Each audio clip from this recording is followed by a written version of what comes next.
You know that feeling when you're halfway up a grade with a trailer on the back, the instant MPG drops into single digits, and the 10-speed starts playing musical chairs with the gears? You bought the tow package.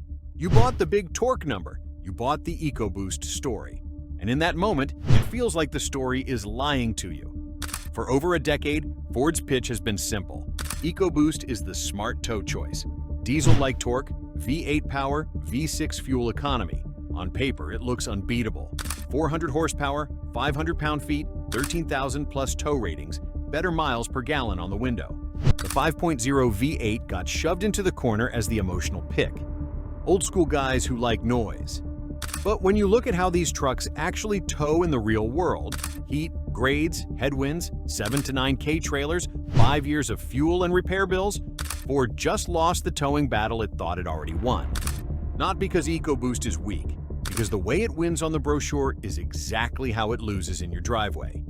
Tonight we're going to settle it, how EcoBoost really behaves under tow versus the 5.0 V8. What the 5-year fuel and repair math actually looks like. A simple playbook so you know which engine to pick for your towing life. By the end, you'll know whether you should be checking the EcoBoost box or quietly going back to the V8. The villain. Brochure towing logic. Let's put the villain on the table before we go any further. The villain here is brochure towing logic. For years, Ford and the marketing machine trained you to think like this. Highest torque, highest tow rating, best sticker MPG. That's the tow king. That thinking is how the 3.5 EcoBoost took over the F-150 lineup. On paper you see 3.5 EcoBoost FOSF6, 400 horsepower / 500 pound-feet. 5.0 V8, 400 horsepower / 410 pound-feet. One number is bigger. One tow rating is higher. The MPG looks friendlier. So you're supposed to think EcoBoost is the brain pick, V8 is the hard pick. The problem is, towing doesn't care about that spec sheet. Towing cares about how long the engine can sit in the throttle without cooking itself, how often the trans has to downshift to save the engine, how much fuel the thing drinks when you're actually working it, what breaks at 120,000 miles after 5 summers of pulling. Once you look at that side of the story, the fight between EcoBoost and the 5.0 V8 looks very different. What actually happens when you tow with EcoBoost? On paper, EcoBoost is a cheat code. Big torque early, low RPM, quiet, relaxed. In the real world, there are 3 big catches. 1. The torque curve lives on boost. EcoBoost makes that big 500 pound-feet number with boost. That means turbos spin up, cylinder pressures spike, exhaust temps climb. The computer gets nervous and starts protecting parts. To keep everything alive, the calibration dumps extra fuel, enrichment to cool things off, pulls timing when it sees knock or heat, starts shuffling gears to keep the engine in a safe RPM boost window. From the driver's seat with 7 to 9,000 behind you, that feels like strong shove when you first roll into it. Then constant gear hunting on hills. And the instant MPG display living at 7 to 9 MPG every time you really ask for torque. 2. The sticker MPG doesn't follow you up the grade. On the window sticker, you'll see numbers like EcoBoost 19 to 20 miles per gallon combined, 5.0 V8 18 miles per gallon combined. Unloaded, that's believable. Hook a trailer up, add heat, add hills, and reality moves. EcoBoost towing a 7 to 9,000 pound trailer, around 8 miles per gallon on a typical route.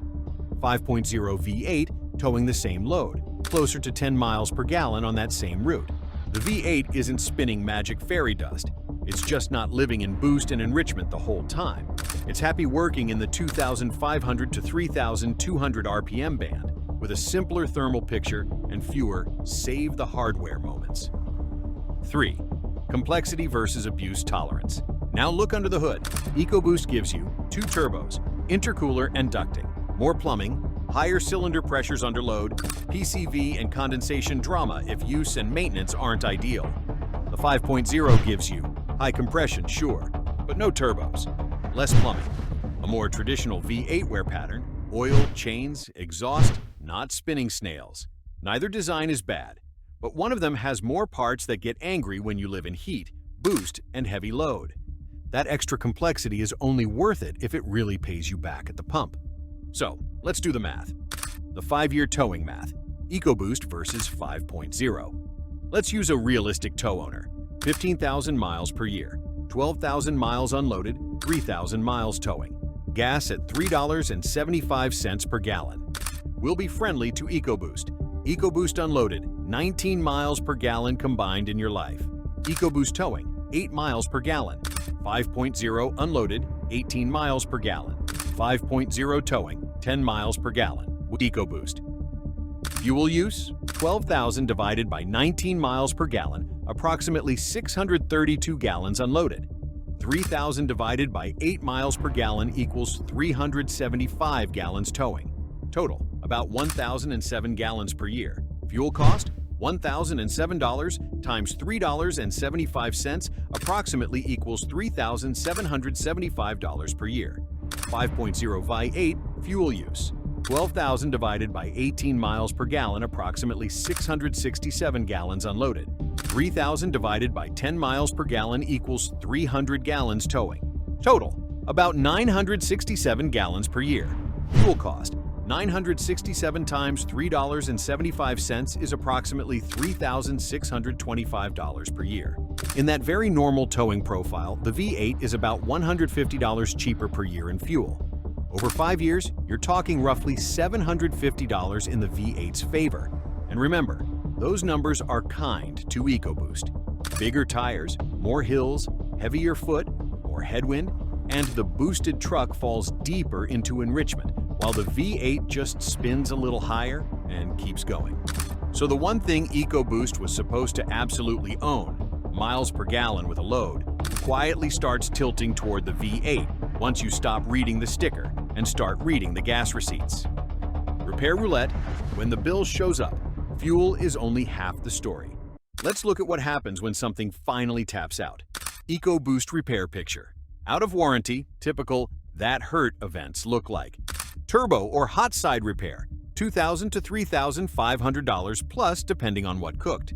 Intercooler condensation issues taking out plugs or coils if ignored. PCV and carbon buildup problems on trucks that see lots of short trips. Again, not every EcoBoost will do this, but the failure modes are expensive and towing pushes you toward them faster. More boost, more heat, more stress. 5.0 repair picture. The V8's common hits look more like timing chains and phasers on trucks that saw lazy oil changes. $1,800 to $2,500 in a lot of markets. Exhaust manifold leaks or studs on trucks that live hot. Still real money, but you're dealing with simpler, more familiar failures that a lot of shops already know how to handle. Combine that with the fuel math. EcoBoost, higher complexity, plus it can actually burn more fuel in a realistic tow life. 5.0, lower complexity, and in a lot of towing use cases, cheaper to feed. If you're the 3 to 5 year lease truck flip guy, you may never see the worst of this. If you're the keep it to 150,000 plus and tow every year guy, it matters a lot. Quick pause here. If you'd rather learn this stuff from a video than from a $3,000 turbo invoice, hit subscribe so the next lesson you get from Ford isn't on a service bill. All right, back to it. How Ford quietly flipped the towing story. Here's the part Ford doesn't put in the commercial. They didn't step on stage and say, "Hey, EcoBoost isn't the clear tow king anymore." What they did instead was fatten the 5.0's mid-range torque curve in the 2,000 to 3,500 RPM band. Clean up the calibration so it stops lugging for fake MPG, then panic downshifting.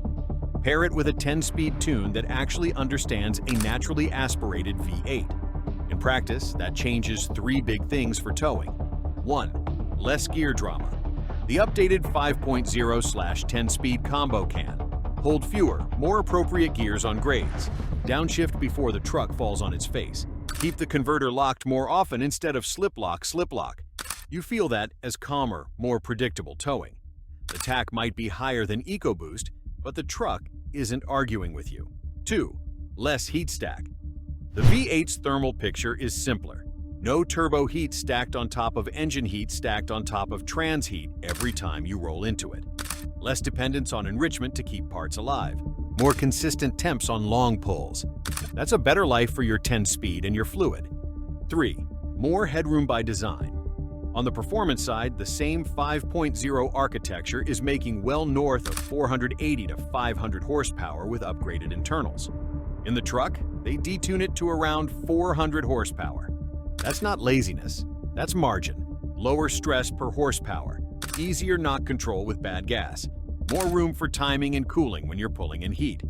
For a tow owner, a detuned, overbuilt V8 is exactly what you want. Put it together and the story looks like this. EcoBoost is still fantastic for unloaded punch and quick-feeling torque, but the modern 5.0 is now the calmer, simpler, often cheaper long-term tow choice. Ford won the spec sheet war with EcoBoost. They quietly handed the real towing war back to the V8. The towing playbook. Which engine should you pick? Let's turn this into something you can actually use when you're staring at the order sheet.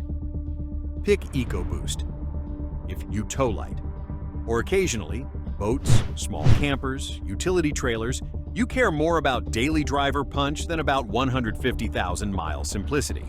You tend to swap trucks every 3 to 5 years before the big bills show up. You're okay with more complexity in exchange for that strong low RPM hit.